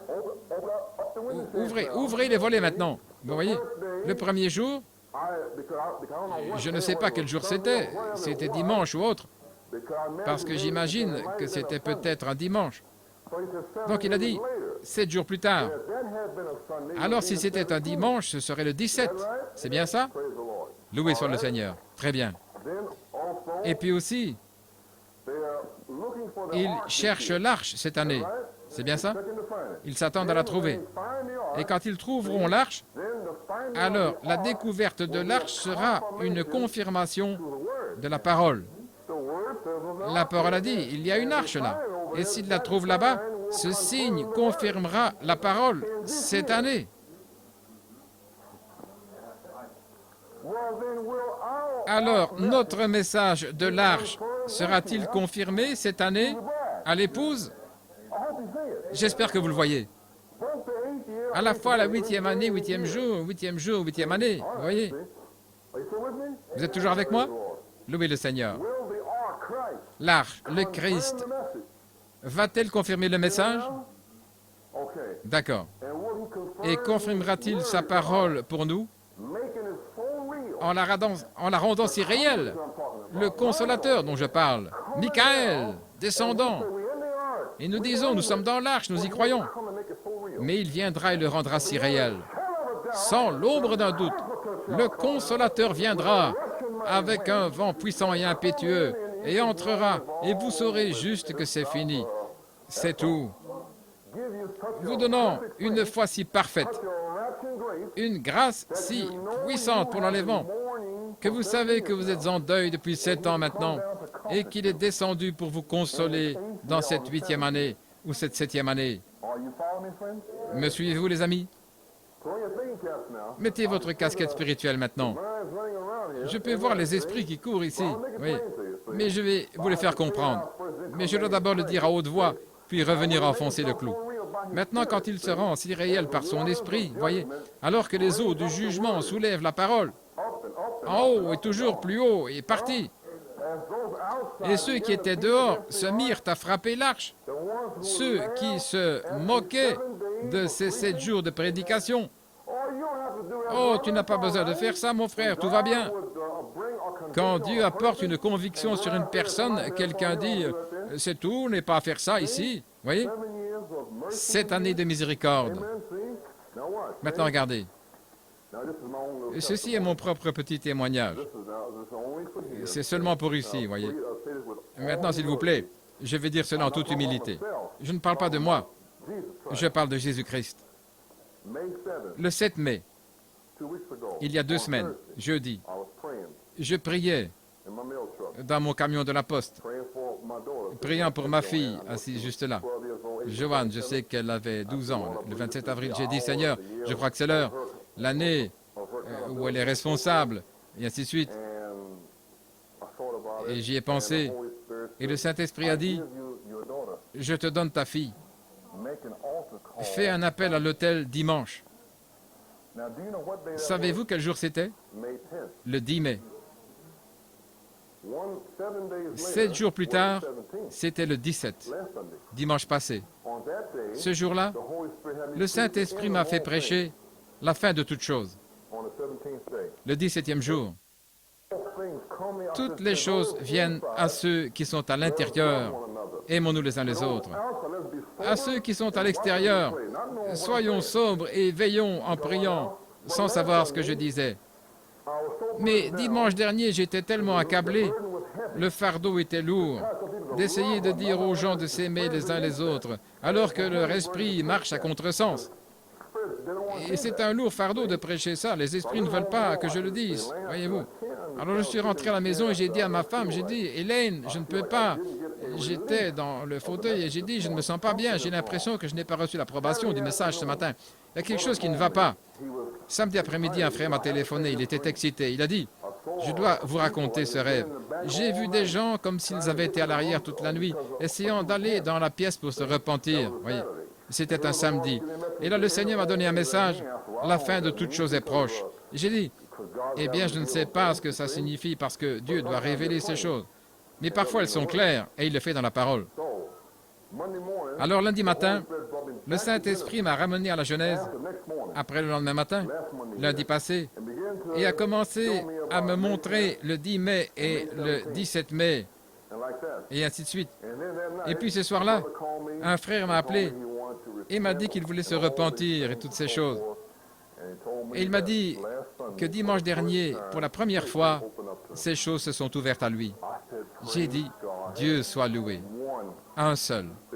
Si ce n'est qu'un seul, pour qui mon cœur était si accablé, si ce n'est qu'un seul. Il a dit, frère, je suis sauvé depuis longtemps, mais seulement, c'est la première fois que j'ai vraiment vu ce dont vous parlez. Dieu m'a ouvert les yeux pour que je voie. Cela a changé sa vie et celle de sa femme. Changé du tout au tout. Et puis le soulagement est venu. J'ai dit, Elaine, gloire à Dieu, le voilà. Je sais que j'étais accablé et que je prêchais pour quelque chose, je le savais, vous voyez. Et puis le 10 mai, faire l'appel à l'autel. Et le 10 mai ici, dans la Bible, entre toi et toute ta maison dans l'arche. Le 17 mai, qui serait le 7e jour, était-ce le 17e jour où Dieu a fermé l'arche et que le déluge a commencé à arriver ce jour-là? Est-ce que vous me suivez, les amis? Eh bien maintenant, si vous transférez le 17 mai, le jour, et que vous prenez ensuite un jour pour une année entière, cette année-ci, est-ce que ce serait cette année-là ou le jour d'avant? Est-ce que ce serait le 17 mai, cette année entière dont je parle? Est-ce que vous me suivez maintenant, les amis? Serait-ce le 17 mai de cette année que nous entrons et que la porte est fermée? Est-ce l'heure? Je ne sais pas, je ne dis pas que c'est le cas. Mais je sais une chose, c'est très étrange. Ce n'est pas moi qui ai fait ça. Je ne l'ai pas demandé moi-même. Je veux dire, dans ce sens, je n'ai pas essayé de le faire. Vous étiez tous ici et vous avez vu le Saint-Esprit descendre et conduire les enfants à l'arche. Je n'ai pas fait ça. C'est Dieu qui l'a fait, il me l'a dit. Et puis la semaine suivante, la semaine dernière, je conduisais mon camion postal et j'ai regardé vers une église baptiste et il y avait un panneau. La consolation par opposition à la crainte. Le message de cet homme pour le dimanche dernier. Et cela m'a frappé. C'était la semaine dernière quand j'ai prêché la fin de toute chose. Je n'ai pas pensé à consolation contre la peur, ne sachant même pas que ce serait le 3e message, la consolation par opposition à la peur. Il y a le premier, la grâce, l'appel des enfants dans l'arche. Entrez dans la maison, toi et toute ta maison, entrez 7 jours après le 17. Le prophète dit que le 17e jour, Dieu a fermé la porte. Est-ce que c'est... Le frère Kurt parle et il dit si on additionne 1970, 1 plus 9 plus 7, c'est 17. Et 17 exact. 1, 9, 7, ça fait 17. Donc, maintenant, regardez. Le 10 mai serait un jour. Et puis, 7 jours plus tard, cela fait 8 jours. Est-ce bien ça? Très bien. 1 Roi 6, lorsque nous avons parlé du temple, c'est écrit là au 38e verset. Il a fallu 7 ans pour construire le temple. Mais il a été achevé le 8e mois. C'est écrit dans la Bible. Vous me suivez maintenant, les amis? Cette église ici, nous avons commencé le 6 janvier 1963. Mais nous ne sommes pas entrés dans ce bâtiment avant le 7 juin 1964. Ce 7 juin est notre 7e année. Donc, au total, cela fait 8 ans. Est-ce que vous me suivez? C'est un 7 et un 8. Cela signifie-t-il quelque chose? Même dans le naturel, là où vous vivez, c'est un signe pour vous. Maintenant, vous saisissez vous-même. Vous restez ici pour une saison, puis il vous déplacera lui-même et vous donnera un 8 et un 7. Et vous vous demandez ce que ça signifie. Et même dans cette même église, vous avez la 7e année ici, mais nous vivons en tant que groupe ici depuis 8 ans. Vous voyez? Que signifient toutes ces choses? Je ne sais pas ce qu'elles signifient. Peut-être que vous le savez, mais je suis seulement censé vous le prêcher. Le 10 mai, ce soir-là, nous avons vu le film Fils de l'homme. Le 17 mai, ce soir-là, nous avons écouté la 70e semaine de Daniel, c'est vrai? Ce soir, nous voulons passer sur les ailes d'une colombe blanche. Le Seigneur l'a mis sur mon cœur. Est-ce que c'est maintenant? Est-ce que c'est l'heure? Nous savons que c'est le jugement. Je vous ai donné les signes et tout. Nous les voyons. Mais c'est aussi le moment où Michael viendra et consolera tous ceux qui pleurent. Est-ce l'année? Il a fait cela le 17 mai. Il a fermé la porte. Dieu est descendu et a fermé la porte lui-même. Ils étaient à l'intérieur lorsque l'eau a commencé à frapper contre la porte. Ils étaient en sécurité. Ils ont entendu les vagues se fracasser, s'écraser à l'extérieur. Les gens frappaient pour entrer. Laissez-moi entrer. Je ne sais pas. Est-ce la dernière année? Si c'est le cas, je veux vivre comme si ça l'était. Est-ce l'année où cette dernière semence prédestinée de Dieu entrera? Et alors, Dieu montrera sa main sur la terre, la main du jugement. Mais nous connaissons l'épouse, la résurrection, la main de Dieu, la guérison, la parole parlée, la création, le salut, la main de Dieu qui balaye la terre. Eh bien, Dieu a montré à Noé et Moïse sa main le 40e jour. Un vent est venu souffler le 40e jour. Je ne sais pas, mes amis. Mais ce matin, j'ai essayé de prêcher comme si c'était le cas. Je dis, Dieu a mis quelque chose dans mon cœur pour qu'il puisse comprendre ce dont je parle. Et même la 70e semaine de Daniel, il y avait une grande confusion au sujet de ce message. J'avais des cassettes de 1952 où Frère Branham disait, il reste 3 ans et demi. Mais dans cette cassette, Dieu lui faisait dire qu'il restait 1 semaine. Et Frère Borders a publié cela cette année. Ainsi, de 1970 à 1976, il y a 7 ans. Et dans la Bible, c'est 1 semaine. Et 3 ans et demi à partir de maintenant, ce serait la dernière moitié de la 70e semaine de Daniel. Mais quel est ce temps ici maintenant, entre maintenant et la fin des 3 ans et demi? C'est le temps où ils disent paix et sécurité. C'est le temps où les fléaux tombent. C'est le temps où la miséricorde de Dieu s'est étendue pour dire « Entrez dans l'arche ». Vous voyez? Maintenant, regardez ce que je dis. J'espère, je déteste dire ces choses. Les gens pensent que je parle de New York, et ce n'est pas le cas, vous voyez ce que je veux dire. Mais est-ce un signe pour nous ici à New York? Le 10, le 17 et aujourd'hui, je ne sais pas. Mais je sais une chose, il a dit, fais cet appel à l'autel, ça je le sais. Parce que Dieu essaie de nous montrer quelque chose cette année. Faire l'appel à l'autel, un type avec Genèse 7.1, entre toi et toute ta maison dans l'arche.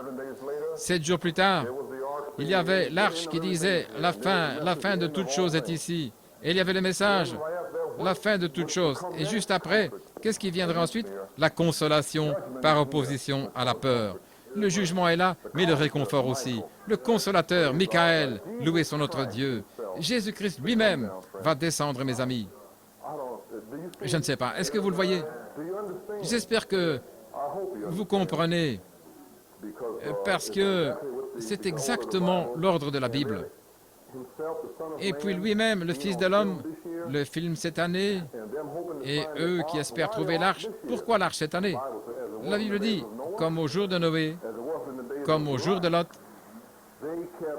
ils ont continué à manger, à boire, à acheter, à planter, à se marier, donner en mariage jusqu'à ce jour, toute l'année. Vous me suivez maintenant? Un jour là-bas, mais est-ce cette année ici? Jusqu'à cette année même, ils font encore ces choses jusqu'à cette année où le jugement frapperait. Je ne parle pas de la tribulation de 3 ans et demi. Je parle de laisser ces choses en suspens maintenant, vous voyez, parce qu'elles doivent être relâchées. Elles doivent l'être pour que l'épouse vienne à ce 3e pôle. La pression doit descendre. Donc, par conséquent, c'est l'heure maintenant pour l'épouse de se lamenter. S'il n'y a jamais eu une heure pour se lamenter, et par la même occasion, si elle se lamente du plus profond d'elle-même, si elle se lamente contre le péché, crie contre les abominations, et ainsi, elle est en deuil, en chagrin à cause de la souillure et des abominations ici. Mais Dieu a mis ce deuil. Pourquoi? Parce qu'il y a une profondeur pour venir réconforter ceux qui pleurent. Il n'y a pas de crainte. Il ne devrait pas y avoir rien ici. Il devrait y avoir une telle joie parmi nous. Pas un visage triste, mais de savoir que Dieu est venu et nous a mis dans l'arche en cette heure-ci. Gloire à notre Dieu. Le voyez-vous, les amis? Je ne fais pas grand cas de ces 3 messages dans ce sens, seulement que Dieu me les a rappelés. Et je me suis demandé quel jour. Donc, en étant le 17, cela signifiait que Jésus-Christ pouvait descendre, ouvrir les 7 sceaux en 63. Et ensuite, tout le monde se demandait ce qui s'était passé, la façon dont il l'a prêché, comme si c'était tout. Eh bien, la Bible dit la même chose. Viens, aujourd'hui, toi et ta maison.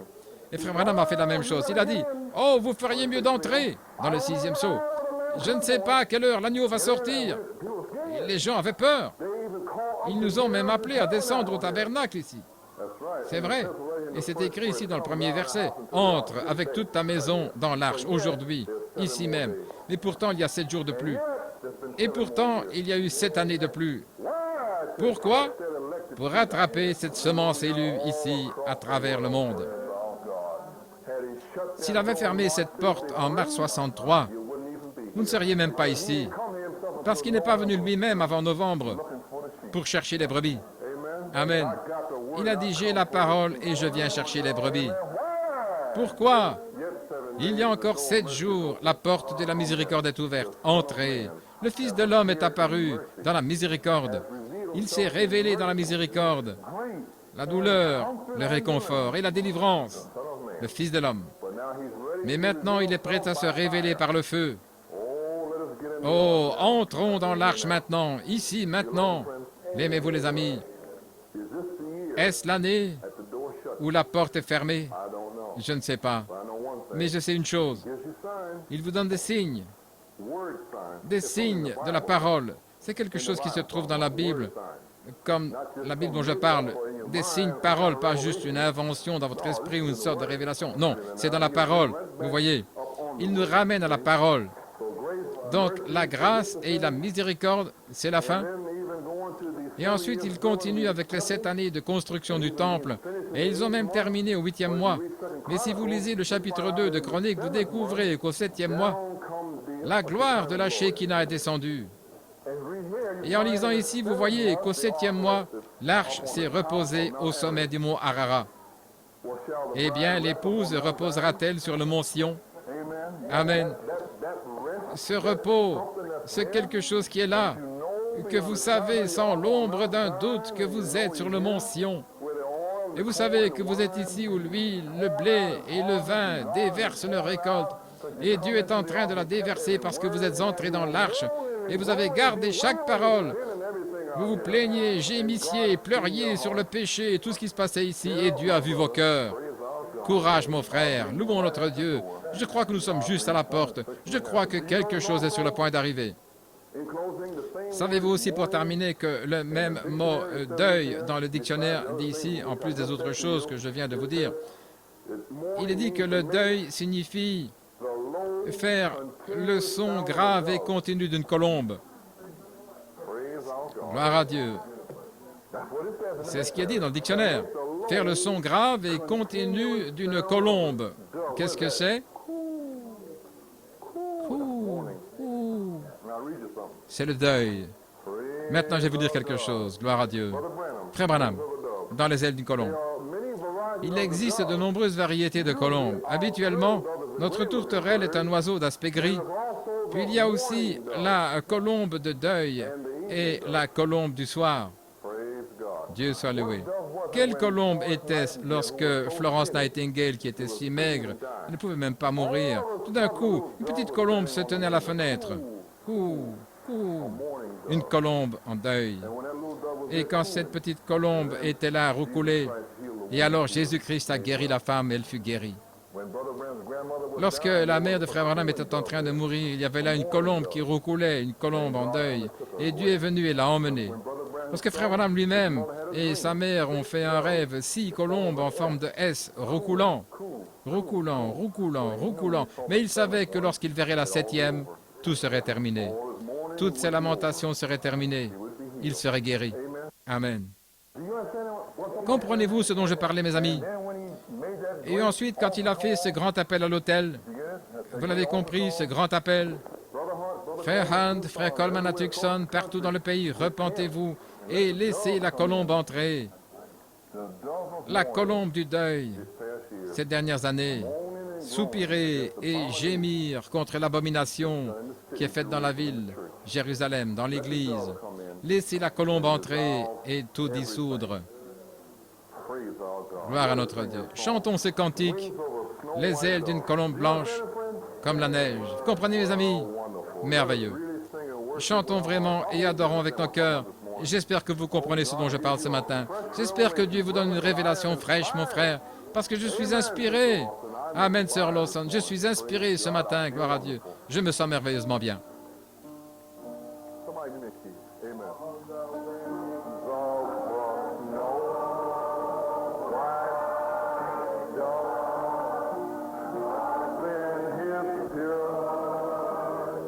Sur les ailes d'une colombe blanche comme la neige, Dieu a envoyé son amour pur et doux, un signe d'en haut. Sur les ailes d'une colombe,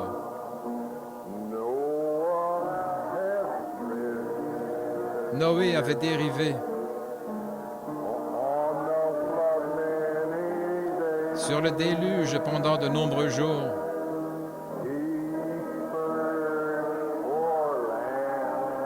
il a cherché une terre de diverses manières.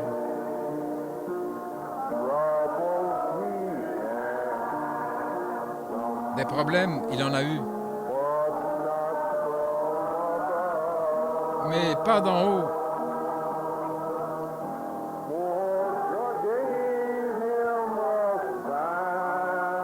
Car Dieu lui donna un signe.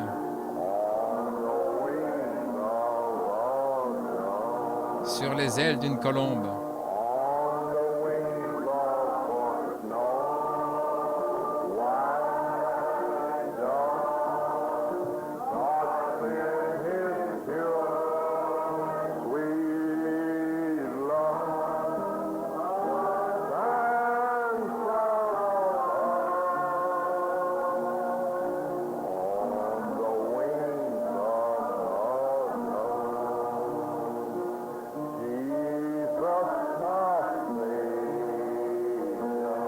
Jésus, notre Sauveur,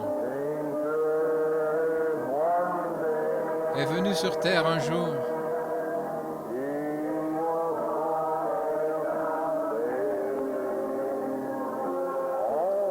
Il est né dans une étable, dans une mangeoire de foin.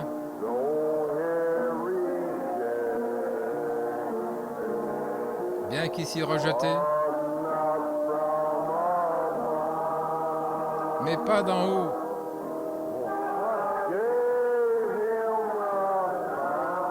Dieu lui a donné un signe.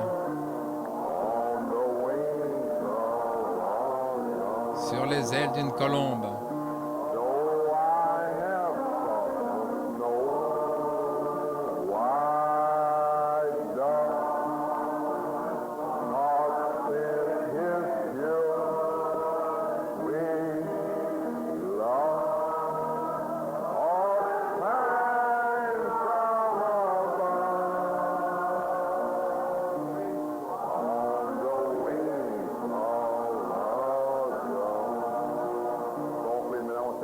Doucement maintenant, je veux dire quelque chose. Continuez à jouer. Le 30 novembre 1969, juste à cet endroit, Billy Paul s'est approché de moi et m'a dit, Frère Coleman, connaissez-vous cette sœur ici, Sœur Douglas? J'ai répondu oui. Voulez-vous aller avec elle? car son garçon vient de se pendre. Juste là. C'est alors que le deuil est arrivé, la colombe, l'aigle en tête. Et nous sommes allés. Et nous étions en deuil. Le garçon était pendu, mort. En deuil pour le garçon mort. Mais le consolateur est venu, gloire à Dieu, sur les ailes d'une colombe. Amen.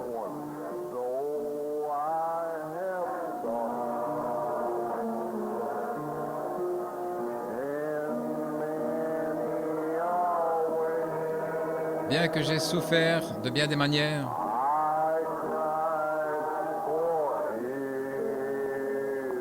j'ai crié pour la guérison, nuit et jour.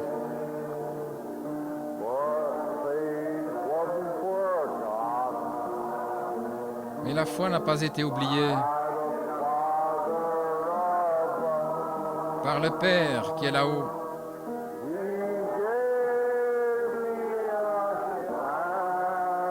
Il m'a donné un signe sur les ailes d'une colombe.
Louez son merveilleux nom. Merci Seigneur.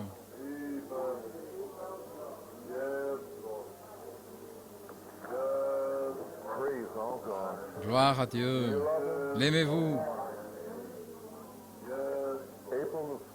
Le 6 avril 1960, j'ai été sauvé. Le 9 avril, j'ai reçu le baptême du Saint-Esprit. C'était dans les 6.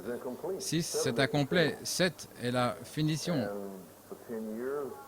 Et pendant 10 ans que j'ai marché avec le Seigneur, et puis maintenant, le 7 mai 1970, le Saint-Esprit a dit « Fais cet appel à l'autel ». Le 10 mai, il y avait nos enfants qui se tenaient ici. Gloire à Dieu. Je me demande si c'est la fin, le numéro 7, l'achèvement. Je me demande, ne vous demandez-vous pas aussi? Si nous le désirons ardemment, nous savons que c'est la fin. Eh bien, ce matin, comme l'onction est sur nous maintenant, je vais prier pour nous tous ici. Je me sens conduit ainsi. Maintenant, comme Frère Branham l'a dit ici, avec vos têtes inclinées, juste une minute. Combien ici voudraient dire, si vous le pouvez, et voulez dire ceci, Frère Branham, j'ai eu tort toute ma vie. J'ai voulu servir Dieu, mais ce soir, je suis prêt à m'abandonner. Priez Dieu que cette colombe vole dans mon cœur ce soir. Je peux la sentir battre des ailes alors qu'elle entre. Levez vos mains ici, dans le public visible, partout dans le bâtiment, dans le public, à travers le pays, jusqu'à Frère Hunt et Frère Coleman, jusqu'à Frère Léo Mercier et tous ceux qui sont là, à Tucson, au Branham Tabernacle, sur la côte ouest. Levez vos mains partout. Je veux que la colombe vole dans mon cœur ce soir. apportant le doux amour de Dieu sur les ailes d'une colombe blanche comme la neige. Le Saint-Esprit, apporte-le-moi ce soir, Seigneur, et dépose dans mon cœur la foi dont j'ai besoin. Et maintenant, je vais vous demander ce matin, ce matin dans l'auditoire visible ici, et qui veulent que cet amour tombe dans leur cœur, et qui ne veulent pas finir se battre comme si c'était leur droit. Vous savez, je suis dans le message, ça ne veut rien dire, mes amis, c'est du légalisme. Voyez-vous ce que je veux dire? Et couper, hacher, trancher, ça ne veut rien dire. Le doux amour de Dieu, cette colombe qui vient dans le cœur et apporte son amour et vous apporte la révélation qu'il est amour, comme nous l'avons vu dans le film, c'est Jésus-Christ. Quand les pécheurs entrent ici et voient ça, ça les brise. C'est l'amour qui le fait. Ce message doit être transmis dans l'amour. Et je viens de revenir pour lire l'Écriture. J'ai oublié de vous la lire. J'ai oublié de le mentionner, c'est vrai. Ça me revient ce matin. 2 Corinthiens 3. Béni soit Dieu le Père de notre Seigneur Jésus-Christ, le Père des miséricordes et le Dieu de toute consolation, qui nous console dans toute notre tribulation, afin que nous puissions consoler ceux qui sont dans la détresse, par la consolation dont nous sommes nous-mêmes consolés de Dieu. En d'autres termes, à moins que Dieu nous réconforte, nous ne pouvons rien faire. Mais s'il nous a réconfortés, nous a fait connaître son amour, alors nous apportons le même réconfort à votre frère qui a péché, qui est dans la détresse, pas en frappant, mais avec amour. Tu vois, mon frère, je viens dans l'amour et la douceur. Dieu a ôté mes péchés. Je sais qu'il enlèvera aussi les tiens. Ainsi est l'amour fraternel. Pas, tu es un pécheur, tu as fait ceci, tu as fait cela. Oui, non, monsieur. Paul a dit, consolez de la même consolation dont vous avez été consolés, pour les réconforter dans la détresse. Est-ce l'année où l'épouse reçoit son réconfort et ensuite elle sort pour réconforter ceux à qui Dieu veut qu'elle parle? Est-ce l'heure à laquelle il met la faucille? Je ne sais pas. Tout ce que je sais, c'est que Dieu m'a envoyé son doux amour sur les ailes d'une colombe. Gloire à Dieu. Je sais ceci. Jusqu'à ce jour, ce matin, j'ai eu tort dans tout ce que j'ai essayé de faire. Je me suis trompé, comme l'a dit le prophète. Je ne comprenais pas ce qu'il voulait dire en 65. Mais maintenant, je comprends. Cela signifie une reddition complète. Quand il dit, êtes-vous prêt à admettre que vous avez tort? Vous dites, eh bien, je n'ai vraiment rien fait. Qu'ai-je fait, frère Branham? Vous voyez, il savait ce qu'il faisait. Le Saint-Esprit essaie de vous faire admettre que tout ce que vous faites est mauvais. À moins que Dieu ne vous l'apporte, vous avez tort. Y a-t-il des gens ici ce matin qui veulent lever la main et dire qu'ils ont tort? Et demander à Dieu la miséricorde, la consolation et la délivrance, à moins qu'il ne les donne. Nous ne sortirons jamais d'ici. Inclinons nos têtes. Dieu Tout-Puissant, alors que nous voyons des mains se lever dans tout le bâtiment, Seigneur, nous tous, en ce jour, le 24 mai 1970, nous reconnaissons que ta miséricorde, ta grâce nous a amenés à cette grande heure. Ton message prophétique nous a fait prendre conscience et nous a préparés, Seigneur. Mais nous sentons, Seigneur, que nous ne sommes pas encore en ordre, Seigneur. Et nous voulons juste être en ordre avec tout, Seigneur. Nous voulons nous abandonner à toi, Seigneur. Parce que juste avant que Rebecca ne te voie, Seigneur, dans le champ, le voile est mis sur son visage, la reddition finale. Oh Dieu, que l'esprit de reddition finale vienne sur les gens maintenant. Ceux qui, dans tout le bâtiment, Père, ont maintenant les mains levées. Que la colombe du Saint-Esprit, Seigneur, vole dans le cœur de chacun, Dieu, et puisses-tu apporter une révélation fraîche, Seigneur, un nouvel amour, et que nous nous aimions tellement les uns les autres ici, Seigneur Dieu, que Jésus-Christ puisse être manifesté et qu'il puisse être formé ici au milieu de nous. Et Dieu, que cet amour s'étende à nos familles, Seigneur, pour les amener dans l'arche, à nos amis et au monde. Et Dieu, quoi que tu veuilles, où que ce soit, nous sommes maintenant un seul corps ici, Seigneur. Nous nous remettons tous à toi ce matin. Prends notre volonté, Seigneur, afin que ta volonté soit faite dans nos vies et qu'elle se manifeste. Seigneur, qu'une telle douceur vienne sur l'épouse, juste avant la naissance de l'enfant. La mère, une douceur de Dieu entoure la mère, Seigneur. Oh Dieu, puisse cette douceur entourer maintenant l'épouse, afin qu'elle puisse mettre au monde le doux amour de Jésus-Christ sur les ailes d'une colombe. Bénis ton peuple ce matin, oh Dieu, et sois avec eux, car nous le demandons au nom de Jésus. Amen. Gloire à Dieu. L'aimez-vous? Gloire à Dieu. Eh bien, j'ai confiance et je prie ce matin que le message parvienne à ceux à qui il était destiné. Le Saint-Esprit m'a dit de prononcer ce message ce matin. Et je n'ai pas compris toutes ces choses jusqu'à maintenant. Et je crois que j'en comprends l'essentiel. Je ne comprends pas tout, mais je crois que j'en comprends une partie. Et donc je me rends compte que je parle par la foi. Et je me rends compte qu'il y aura ceux qui ne croient pas, mais c'est très bien ainsi. Mais néanmoins, la parole de Dieu est vraie. Donc, il est le même qui m'a dit de dire toutes les autres choses. Il m'a dit de dire ceci ce matin. J'ai donc dit cela dans la foi, et que Dieu reçoive le message ce matin, et que s'il y a une âme qui croit, comme nous croyons ici, puissiez-vous le recevoir dans l'amour. S'il y a quelqu'un ici ce matin qui n'est pas en accord avec le Seigneur, nous voulons que vous sachiez que vous pouvez venir ici et vous mettre en accord avec Dieu. Pouvons-nous nous lever?